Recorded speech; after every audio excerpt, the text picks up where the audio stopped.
o Senhor nos reserva para mais um dia. Eu acho engraçado que, não que eu não faça, que eu não leia, que eu não tenha tempo durante a semana para o Senhor. Eu tenho, mas da minha forma, no meu particular, para o meu... Dizer para o meu crescimento não é a palavra ideal, mas para a minha manutenção diária, né, da palavra do Senhor, para a minha comunhão diária com Ele.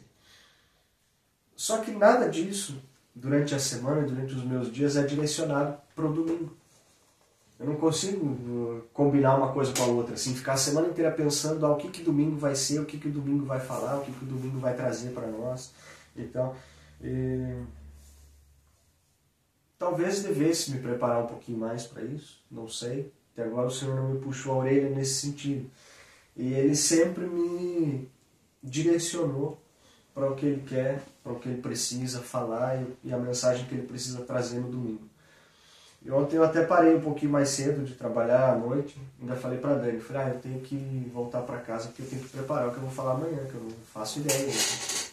Parece um pouco estranho, sábado à noite, sábado 10 horas da noite, domingo de manhã você vai falar alguma coisa, você não sabe o que vai falar, parece desorganização, né? Parece falta de compromisso. E aí eu cheguei em casa, o que eu fiz ontem? Eu cheguei em casa, sentei aqui no sofá na frente da TV, e a Dani olhou para mim e falou, você não parou de trabalhar porque você tinha que preparar alguma coisa? Ela falou para mim. Eu falei, pois é, né? Mas não é o momento, não é a hora que eu sinto de fazer isso aqui agora, nesse momento. Eu parei de trabalhar lá fora, só que se eu chego aqui e eu vou me enfiar a fazer outra coisa, que horas que eu sento aqui do lado de vocês e fico do lado de vocês e fico aqui, ocupo esse sofá para cuidar um pouquinho da atenção que a Maria Júlia precisa, da atenção que a Dani precisa. A gente não tem uma escala assim, né? Na vida a gente não consegue. Eu acho que fazendo muito isso, agora eu sou pai, a hora que eu estou sendo pastor eu não sou mais pai, a hora que eu sou pai eu não posso ser outro, a hora que eu trabalho eu não posso... Não, a gente é a tempo integral, né? Não tem como escolher isso. Não tenho como, eu estou cuidando de pessoas aqui, então eu não posso cuidar da minha família ali. Não, se eu der mais prioridade para uma coisa, vai faltar para outra, né? Enfim, equilibrando todas essas coisas e conciliando aquilo que o Senhor me confiou primeiro, que é a minha casa, que é o meu ministério, aqui o primeiro, né, a família, eu sei que Ele cuida das outras coisas. É lógico isso, é meio, para o nosso entendimento humano, talvez é meio incoerente, mas a lógica de Deus não faz parte da nossa, né? Então, à medida que a gente cuida das coisas dele, Ele vai cuidar das nossas e assim sucessivamente. Estou aqui eu cuidando.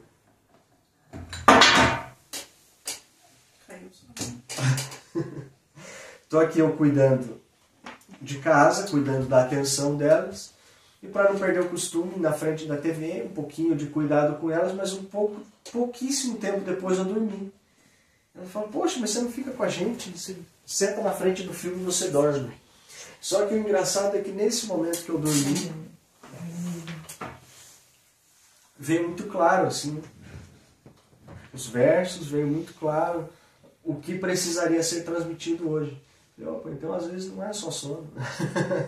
Então às vezes Deus ele me permite um tempo assim para que Ele possa também cuidar, né, de mim e cuidar daquilo que eu preciso transmitir mais tarde. Enfim, dito tudo isso, vieram uns versos na minha cabeça, algumas passagens e tudo, e aqui eu gostaria de compartilhar com vocês. Vamos lá para o livro de Romanos, no capítulo 14. Oxe, está tudo caindo hoje aqui, como assim? Vamos lá para o livro de Romanos, capítulo 14, e eu não quero que fique tão cansativo, só que hoje eu acho que a gente vai ler um pouquinho mais do que de costume aqui. Amém? Porque tem bastante coisa, bastante contexto, e se eu pegar um verso separado do outro, talvez a gente se confunda. Romanos 14? Romanos 14. Eu não sei se a Bíblia de vocês vai dizer, vai vai separar isso em títulos. Mas Romanos 14 para mim já tem assim um título que me chama a atenção. Diz os fracos e os fortes. E o verso vai começar falando assim: aceitem o que é fraco na fé, sem discutir assuntos controvertidos. Um crê que pode comer de tudo, já o outro, cuja fé é fraca, come apenas alimentos vegetais. Aquele que come de tudo não deve desprezar o que não come, e aquele que não come de tudo não deve condenar aquele que come, pois Deus o aceitou. Quem é você para julgar o servo alheio? É para o seu Senhor que ele está em pé ou cai. E ficará em pé, pois o Senhor é capaz de o sustentar. Há quem considere um dia mais sagrado que o outro, há quem considere iguais todos os dias. Cada um deve estar plenamente convicto da sua própria mente. Aquele que considera um dia como especial para o Senhor, assim o faz. Aquele que come carne, come para o Senhor, pois dá graças a Deus. E aquele que se abstém para o Senhor, se abstém e dá graças a Deus também. Pois nenhum de nós vive apenas para si, e nenhum de nós morre apenas para si. Se vivemos, vivemos para o Senhor. Se morremos, morremos para o Senhor. Assim, quer vivamos ou quer morramos, pertencemos ao Senhor. Já nos traz bastante clareza aqui, lendo tudo, né? Por isso que eu não gosto, às vezes, de um verso ou outro somente isolado, para pegar uma historinha assim ou outra, para comparar alguma coisa, porque tudo isso fala a respeito de um contexto. E aqui Paulo ele está ensinando aos romanos que não se deve haver essa divisão, essa distinção entre o que pode, o que não pode, o que eu devo, o que eu não devo, o que eu isso, o que eu aquilo. Que aí a gente começa a entrar em muita discussão que não faz sentido, a gente começa a entrar em muita discussão que não vai levar ninguém a lugar nenhum. Né? Claro que a gente deve ser prudente, mas também discernir a quem a gente está falando e sobre o que a gente está discutindo. Né? Claro que eu não vou ler tudo aqui, mas os ensinamentos de Paulo eles são infinitos, quase que a grande parte do Novo Testamento aqui, e ele ensina a respeito de muita coisa. Né? Então, vai haver um momento que ele vai falar assim, que ele, para ganhar os judeus, ele se fez judeu, para ganhar os gentios, ele se fez gentio. Então, quer dizer que ele não sabia quem ele era, que ele era falso, que ele mentia para uns e para outros? Não. Mas, para que ele pudesse se inserir em determinado contexto e explicar algumas coisas para determinadas pessoas, ele tinha que estar falando a mesma língua, ele tinha que estar se comportando da mesma forma, não se deixando influenciar pelos outros, mas para que os outros entendam quem ele era e o que ele queria transmitir. Né? Por exemplo, tudo isso que a gente leu aqui, eu não posso condenar um porque não come isso, o outro porque não come aquilo, assim como eu não posso escandalizar alguém, sendo que eu como e bebo de tudo, mas tem algumas pessoas que têm algumas restrições. Então eu tenho que ser prudente e me adaptar à realidade onde eu estou inserido para poder tocar a vida de algumas pessoas. Falei aqui a respeito do nosso Natal, né, que vai acontecer daqui 2 semanas. Há pessoas e pessoas, contextos e contextos, e enfim. O Natal que vai acontecer aqui, a gente tem que entender o quê? A gente está num país que talvez não entenda muito bem o sentido do Natal. Embora a palavra não fale do dia do nascimento de Jesus, mas é uma data mundialmente comemorada para esse fim. Só que aqui onde a gente vive, ninguém nem sabe quem é Jesus praticamente. Ou se sabe, acaba recusando esse fato, acaba recusando essa verdade. E volta os olhos para o Natal de que forma? De uma forma festiva, de comilança e de comércio. Então, seguindo aqui os ensinamentos de Paulo, essa adaptação aqui ao contexto, para que a gente não escandalize, mas para que a gente fale uma língua compreensível, qual que é a nossa estratégia aqui para poder atingir essas pessoas? É justamente fazer algo nesse contexto, mas inserir Jesus no meio disso numa linguagem simples. Imagina vocês que num país onde ninguém aceita, num país onde talvez ninguém conheça, eu falar numa festa de Natal e tudo que vai ter aqui é somente um presépio do nascimento de Jesus, e não tem uma bala, não tem um doce, não tem um chocolate quente, não tem uma luz, não tem uma decoração vermelha. Ninguém vai entender nada. Eu preciso vir aqui montar um Papai Noel enorme e me ajoelhar nos pés dele? Não, porque o intuito da festa não é o Papai Noel, mas é mostrar uma data que foi o nascimento do nosso Salvador. E de que forma a gente vai fazer isso? Equilibrando as coisas. A gente pega um pouco do contexto daqui, um pouco do contexto dali, para falar a mesma língua que as pessoas. Aí eu vou me igualar ao mundo, esquecer do nascimento de Jesus e só falar em Papai Noel e presente? Não, eu não posso fazer isso, porque eu vou estar negligenciando um princípio. Vou estar negligenciando o propósito dessa festa. Mas também eu vou só falar de Jesus e não vou colocar o contexto da festa sabendo que isso é para criança? As crianças não estão nem aí para a história. Elas vão ser chamadas a atenção na história a partir do momento que alguma coisa puxa a atenção delas. Seja numa brincadeira, seja num teatro, seja num fantoche, seja numa coisa onde aquilo vai chamar a atenção delas. E aí vai despertar a curiosidade. Então eu tenho que me inserir em determinados contextos para poder chamar a atenção de alguém. Né? A gente vai ver aqui mais alguns exemplos para frente, como Paulo os utilizou. Mas eu não quero fugir tanto do que eu estava falando no início aqui para não atropelar tudo. Eu não posso condenar aquele que não come certas coisas, mas eu não posso também escandalizar comendo de tudo. Por exemplo, eu sei que no contexto cristão hoje existe, embora não devesse, mas existe muita divisão, muita forma diferente de pensar, muito, isso pode, aquilo não pode e tal. Eu não sou muito ligado, muito adepto às placas e tudo. Mas eu sei que se um dia, por exemplo, eu for convidado para pregar numa igreja mais tradicional, que condena veementemente o uso de tatuagens e roupas muito assim, por que eu vou entrar numa igreja assim, pregando de bermuda e camiseta, escandalizando todo mundo?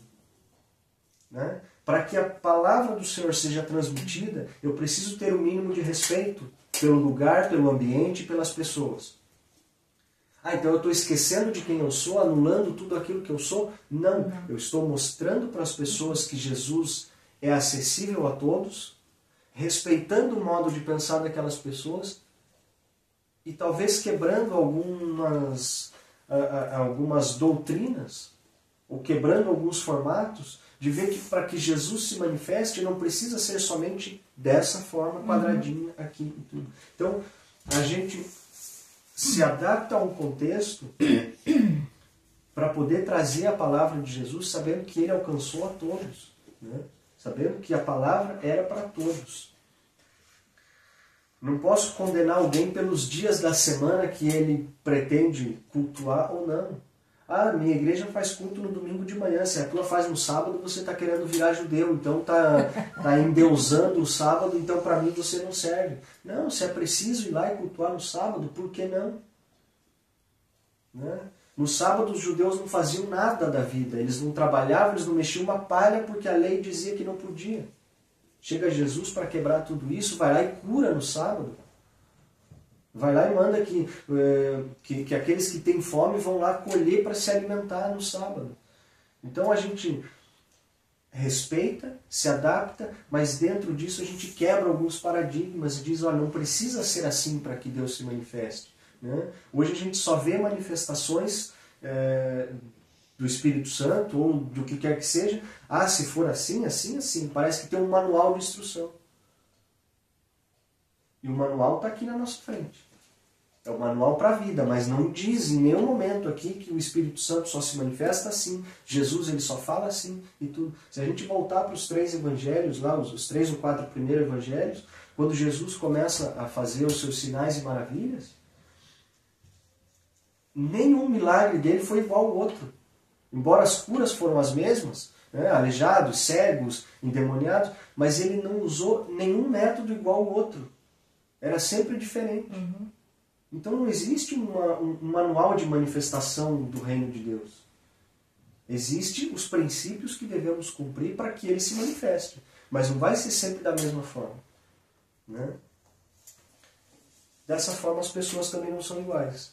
E disso a gente precisa respeitar as nossas diferenças e amarmos e aceitarmos uns aos outros como eles são. Pulando um pouquinho o verso 12. Assim cada um de nós prestará contas de si mesmo a Deus. Portanto, deixemos de julgar uns aos outros. Em vez disso, façamos o propósito de não colocar pedra de tropeço ou obstáculo no caminho do irmão. Como alguém que está no Senhor Jesus, tem plena convicção de que nenhum alimento é por si mesmo impuro, a não ser para quem assim o considere. Para este, o alimento é impuro. Se o seu irmão se entristece devido ao que você come, você já não está agindo por amor. Por causa da sua comida, não destrua o seu irmão, por quem Cristo morreu. Então aqui a gente recebe mais um ensinamento de Paulo dizendo assim, olha, você pode fazer todas as coisas, tudo te é permitido, mas nem tudo é lícito e nem tudo vai te edificar. Cuidado, para não trocar uma coisa pela outra e dizer assim, eu faço o que eu quero porque eu sou livre. Em Cristo nós somos livres, exato, tá certo? Mas nem tudo nos convém que façamos. Principalmente se aquilo que eu estou fazendo vai causar mal para aquele que está vendo eu fazer algo. Paulo vai falar aqui também, um pouquinho mais para frente, que se eu sou aquele que planta a vinha, eu não sou digno de consumir o produto dessa vinha? Se eu sou aquele que estou trabalhando para o Evangelho, eu não sou digno de desfrutar de tudo isso? Sim, eu sou, me é permitido. Especificamente da vinha, ele está falando assim, se eu sou o cara que planta a uva, se eu cultivo a uva, eu colho, eu não posso comer dessa uva e tomar do vinho que ela produz? Sim, eu posso. Isso me é lícito, Paulo está nos ensinando isso aqui. Só que a partir do momento que eu estou fazendo isso, e isso está escandalizando alguém, isso está prejudicando alguém do meu lado, está levantando dúvidas sobre dessa pessoa para comigo, é lícito que eu faça? Não. Por quê? Porque eu tenho que agradar todo mundo? Não. Eu não preciso agradar todo mundo porque o próprio Jesus não fez isso e não conseguiu fazer isso mesmo sendo quem ele era. Só que eu não faço para agradar os outros. Eu não deixo de fazer para agradar, para ser amigo de todo mundo. Eu deixo de fazer por amor, porque eu não quero que você se perca vendo a minha atitude. Esse é o ensinamento de Paulo e são duas coisas muito diferentes que a gente precisa fazer distinção disso. Se eu faço algo ou se eu deixo de fazer algo, não é para agradar ou desagradar alguém. É por amor àquela vida para que ela não se perca. É diferente. O agir por amor e o agir por conveniência, para agradar ou para desagradar.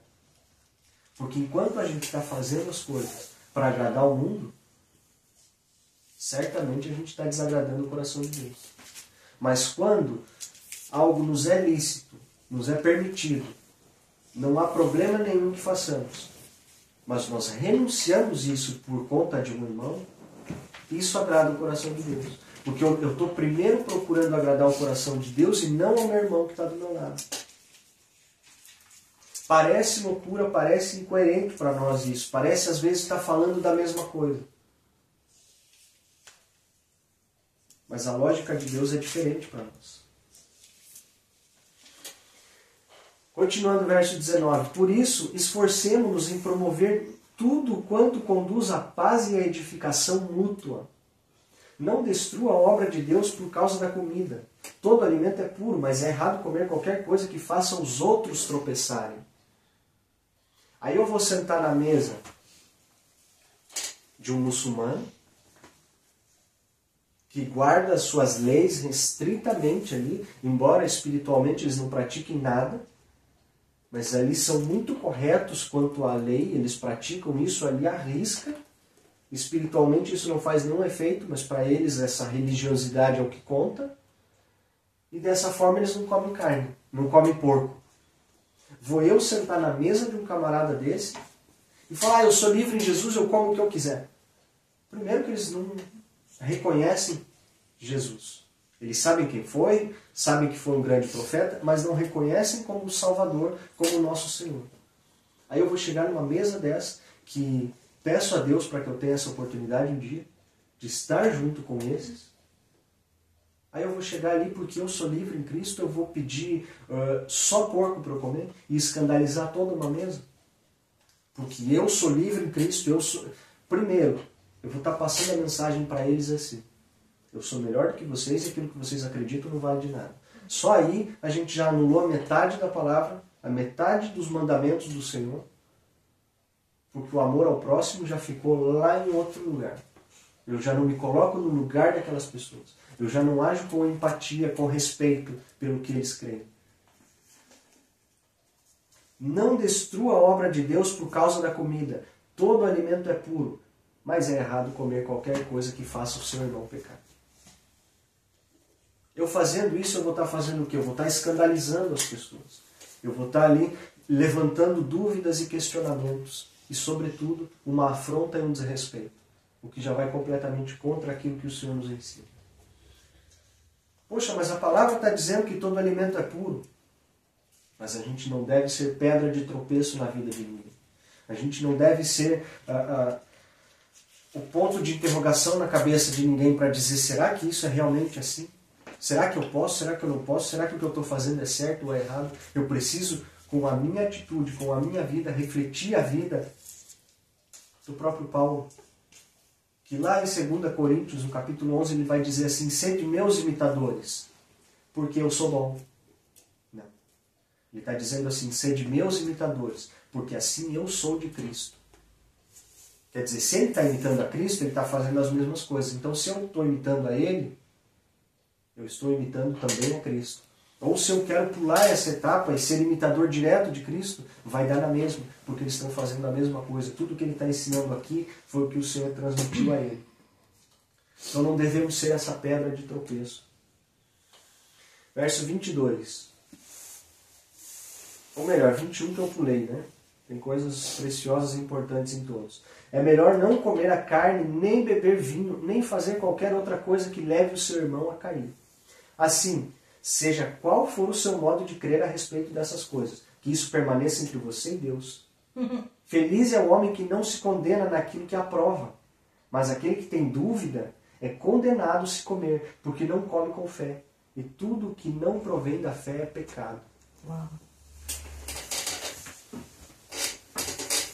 Ai, será que eu posso? Será que eu não posso? Será que isso? Será que aquilo? Então não faz. Ah, será que é bom? Será que é ruim? Não, mas... Aí a gente cai num outro erro. De não vir aqui ler o que está escrito, será que eu posso? Será que eu não posso? De não ir para os pés do Senhor, será que eu posso? Será que eu não posso? A gente vai olhar para quem?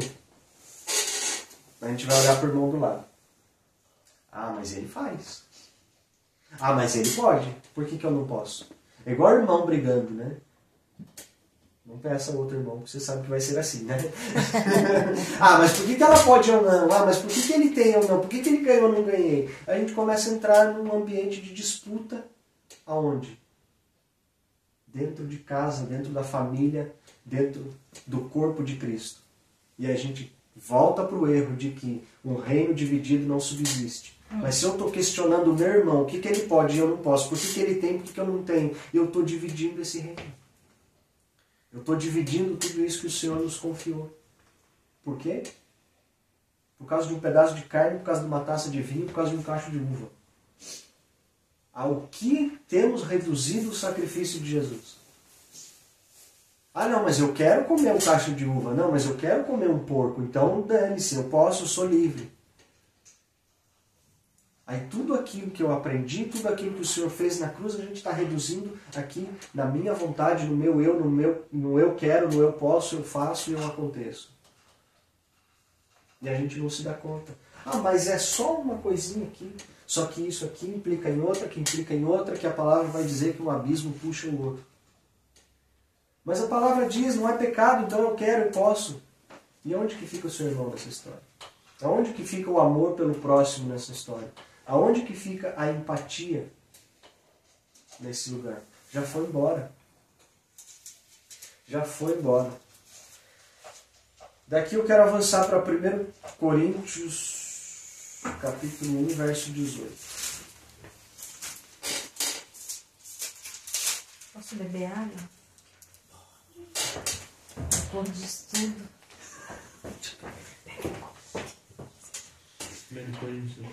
1 Coríntios 1, 18. Aí, depois de tudo isso, a gente ainda começa a se questionar, né? Mas, poxa, não faz sentido, mas se a palavra diz que, para mim, é permitido, é lícito, isso não tem nenhum problema, não é pecado, e tudo, eu não vejo problema, não tem lógica. 1 Coríntios, o próprio Paulo continua os seus ensinamentos. Pois a mensagem da cruz é loucura para os que estão perecendo, mas para nós que estamos sendo salvos é poder de Deus, pois está escrito: destruirei a sabedoria dos sábios e rejeitarei a inteligência dos inteligentes. É no 18, né? Na minha é no 18. É 1 Coríntios capítulo 1, verso 18. Então, a inteligência dos inteligentes e toda a sabedoria, Deus vai rejeitar. Porque Ele sabe que no meio do caminho a gente vai ter muito questionamento, a gente vai estar cheio de nós mesmos, dizendo assim, mas por que isso, por que aquilo, por que aquele outro? E aqui Paulo vai dizer que a mensagem da cruz é loucura. Paulo vai falar a respeito dele mesmo, enquanto apóstolo, pregador, ministro do Evangelho, com toda a autoridade que ele tinha. Se a gente avançar um pouquinho aqui no capítulo 2, a partir do verso 1 ele vai dizer assim: eu mesmo, quando estive entre vocês, não fui com discurso eloquente, nem com muita sabedoria para lhes proclamar o mistério de Deus. Pois decidi nada saber entre vocês, a não ser Jesus Cristo e este crucificado. E foi com fraqueza, temor e com muito tremor que estive entre vocês. Minha mensagem na pregação não consiste em palavras persuasivas de sabedoria, mas consistiu em demonstrar o poder do Espírito, para que a fé que vocês têm não se baseasse na sabedoria humana, mas no poder de Deus. Então aqui ele já nos mostra que tudo aquilo que a gente pode questionar, tudo aquilo que a gente sabe, tudo aquilo que a gente consegue explicar, para Deus não faz o menor sentido. Por quê? Porque aí tudo aquilo que a gente vive está baseado no eu sou, eu sei, eu faço, eu posso, eu explico, eu provo para vocês aqui, eu digo para vocês que isso aqui é verdade. Mas não passam das minhas palavras e das minhas experiências. Então, Paulo ele vai nos dizer aqui que a mensagem da cruz ela é loucura, ela veio para confundir as coisas deste mundo, usando as coisas mais doidas deste mundo, usando as coisas mais loucas para mostrar a sabedoria de Deus e pegando a sabedoria dos homens e reduzindo a nada. Para que a gente não possa se gloriar nesse tipo de coisa.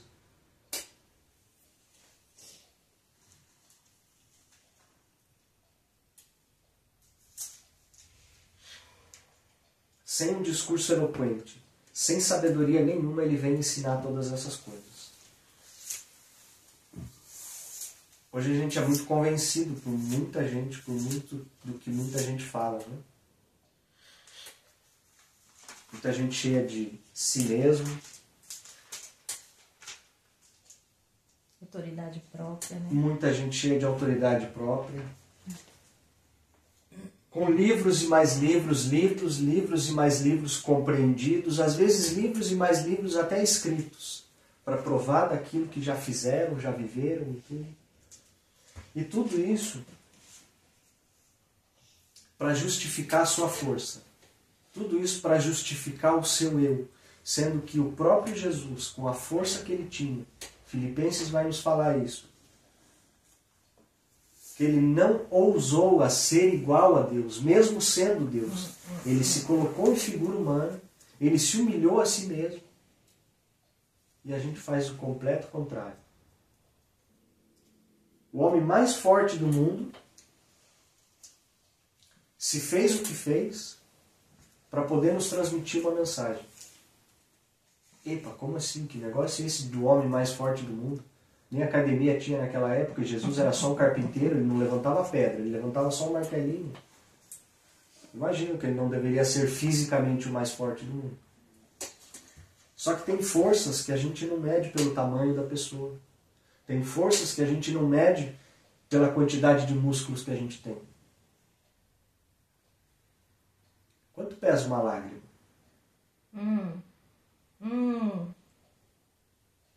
Quanto pesa isso que sai de dentro do seu olho? Você tem força para segurar ou não? Você precisa ser forte. Tem coisas que estão no nosso interior que só a gente sabe a força que a gente tem para segurar isso. Um pai, por exemplo, ele é mais forte do que o filho ou não? Eu tenho certeza que sim. Um adulto, normalmente, fisicamente, logicamente, ele é mais forte do que uma criança. Um filho, quando eu digo uma criança, não já o filho crescido e tudo, mas... Quem já viu um pai brincando com o filho de bater, né? De lutinha, assim, de brincadeira, claro. O pai se coloca na altura da criança e jamais ele vai usar a sua força para bater como deveria na criança brincando de luta. Então ele finge bater, só que no momento que a briga se desenrola ali na brincadeira, é hora da criança bater. A criança tem força para derrubar o pai? A criança não tem essa força. Mas o pai, que é forte, ele se faz o quê? Ele se faz fraco. Aquele que é forte, ele pode se fazer fraco, mas o fraco nunca vai poder se fazer de forte para aguentar alguma coisa. Na hora que o pai está brincando com a criança vai dar um soco no pai, dá um chute no pai na brincadeira, o pai faz o quê? Para entrar na onda da brincadeira, ele se faz de fraco, ele se joga no chão, ele, isso aqui machucou, tá doendo, você me bateu. Tudo. Então o forte, ele se faz de fraco. Só que o inverso não pode funcionar. E mesmo assim, mesmo sendo forte, para aguentar todas essas pancadas, para aguentar todas essas ilustrações, né? A gente se faz de fraco e se abate por coisas que não nos abatem. Mas tem coisas que a gente não consegue fingir ser forte para aguentar. Tem horas que Mateus 6,6 funciona. A gente entra no quarto e se joga no pé do pai e ora em secreto, e o pai que vem em secreto vai recompensar depois. Mas ali é o momento onde a gente não consegue estar na frente do pai e falar: estou aqui aguentando tudo. Não, ali você não tem essa força. Porque na hora que você está fraco, você não consegue se fazer de forte. E Paulo vai dar outro exemplo disso em 2 Coríntios capítulo 12. Eu não cheguei lá, não vai. 2 Coríntios capítulo 12, Paulo ele vai expor, ele não vai contar o que é, mas ele vai nos dar um panorama da situação toda, de que ele, com todo o ensino que ele tinha, com toda a autoridade que ele tinha, nós, com toda a força de tudo que aguentamos, de tudo que suportamos, de tudo que levamos durante um dia que nos pesa, a gente sabe aonde, o bom brasileiro fala, né? A gente sabe aonde o calo aperta. A gente sabe aonde dá ruim. Tem coisa que você pode vir e bater, você pode vir e puxar o meu cabelo, puxar minha orelha, mas não mexe lá no dedinho do pé. Né? Não sei se todos estão entendendo o que eu estou querendo dizer. Você pode falar disso, você pode falar daquilo, mas não toca aqui. Não toca aqui porque aí o negócio fica ruim. Paulo ele ensina, ele confronta, ele briga, ele apanha, ele vai preso.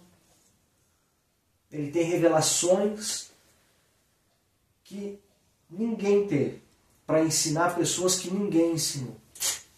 Ele andou por lugares onde ninguém passou. Ele suportou coisas que ninguém suportou. 2 Coríntios, no capítulo 12, a partir do verso 7, ele vai nos revelar uma coisa que, se a gente for traduzir para os dias de hoje, vai dizer assim: não mexe aqui não.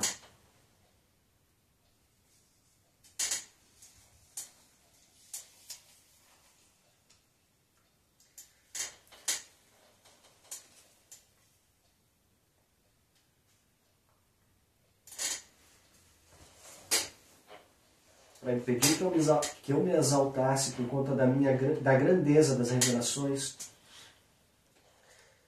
foi-me dado um espinho na carne.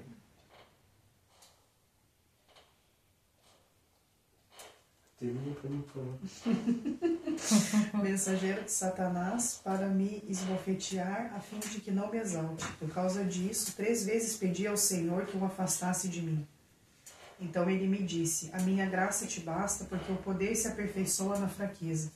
De boa vontade, pois, mais me gloriarei nas fraquezas, para que sobre mim repouse o poder de Cristo. Pelo que sinto prazer nas fraquezas, nas injúrias, nas necessidades, nas perseguições, nas angústias, por amor de Cristo. Porque quando sou fraco, então é que sou forte. E a gente vai se gloriar em quantos livros leu. A gente vai se gloriar em quantas pessoas atingimos. A gente vai se gloriar em quantos membros tem a nossa igreja. Ou a gente vai se gloriar em dizer assim: Senhor, aqui está ruim, aqui não dá, mas a partir daqui é o Senhor. Tudo aquilo que a gente pode fazer dentro da nossa força, tudo aquilo que a gente pode fazer dentro da nossa capacidade, o Senhor não tem por que colocar a mão. Você já fez, você pode, Ele te capacitou, Ele te deu saúde, Ele te deu inteligência. Você vai se gloriar nisso? Mesmo? Sério? Vai se gloriar dizendo assim: Deus, com a minha estratégia eu enchi a minha igreja. Ele vai falar: tá bom. Deus te abençoe, então, eu não preciso estar aqui. Se você já fez, se você já encheu os lugares, se você já convenceu tanta gente, parabéns para você. Um dia eu vou sentar para aprender com você, então. Imagine Jesus falando assim para esses. Porque se gloriam nas suas forças, se gloriam nas suas estratégias, se gloriam nas suas capacidades. Enquanto a gente pode fazer, Jesus não tem por que mexer ali.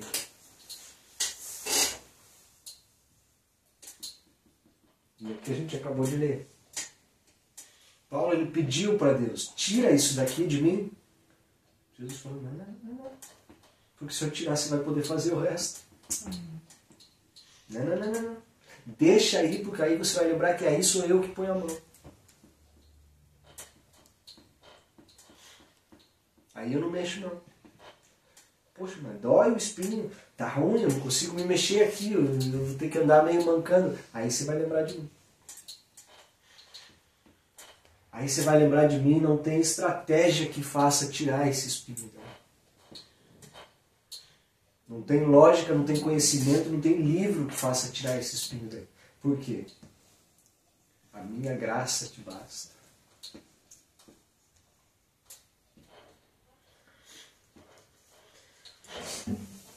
É a minha graça que te basta.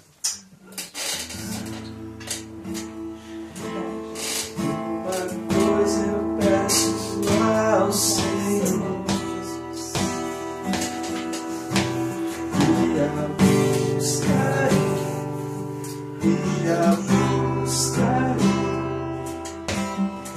os meus pés estejam em tua casa, para sempre,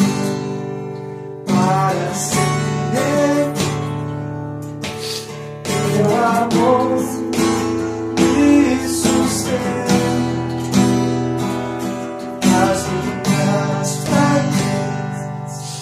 nas minhas fraquezas, Senhor.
Tua graça venha sobre nós. Pedimos, Senhor, que a Tua presença venha sobre nós. Obrigada, Jesus. Obrigada. Para que seja suficiente para nós, Pai, não andamos por aí pedindo mais nada, Pai, correndo atrás de mais nada. Muito corremos, Pai, atrás do vento. Muito corremos, Pai, atrás de coisa alguma. Muito corremos, Pai, muito corremos. Todo dia corremos e dizemos que é uma correria, mas muitas vezes não sabemos nem atrás do quê. Muitas vezes atrás de nada, atrás de nós mesmos. Aleluia. Obrigada, Jesus. Muitas vezes eu acho que o Senhor lá de cima fica olhando e nós corremos como cachorros que correm em círculos, que não sabem nem o que estão procurando. Possamos, Senhor, entender que a Tua graça, Pai, nos basta. Os espinhos que nos incomodam, Pai, às vezes são colocados ou permitidos por Ti. Obrigada, Jesus. Que a Tua graça nos basta. Obrigada, Jesus. Possamos entender que a Tua graça, Pai, é suficiente para nós. Aleluia.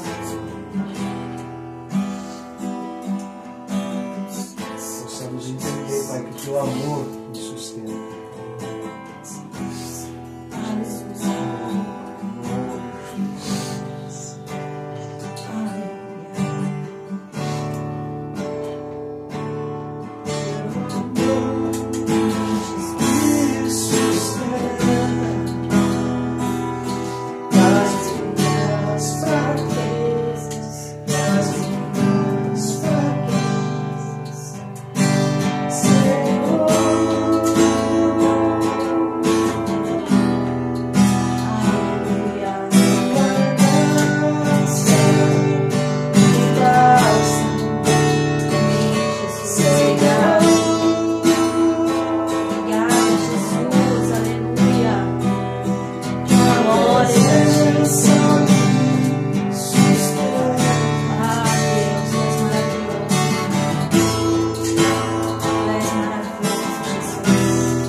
Pai, obrigado pela Tua graça, pela Tua misericórdia, pelo Teu Espírito. Em nome de Jesus. Em nome de Jesus.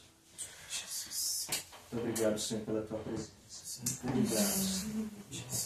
Obrigado. Seja conosco nesse dia. Derrama, Pai, sobre nós a Tua graça, Deus. Derrama, Pai, sobre nós a Tua misericórdia, Pai, o Teu amor, o Teu favor. Sim, Pai. Possamos entender, Pai. Aleluia. Possamos entender que a Tua graça nos basta. É, Em nome Jesus. de Jesus. Em nome de Jesus. Obrigado, Senhor. Obrigado, Pai. Amém. Obrigado, Senhor.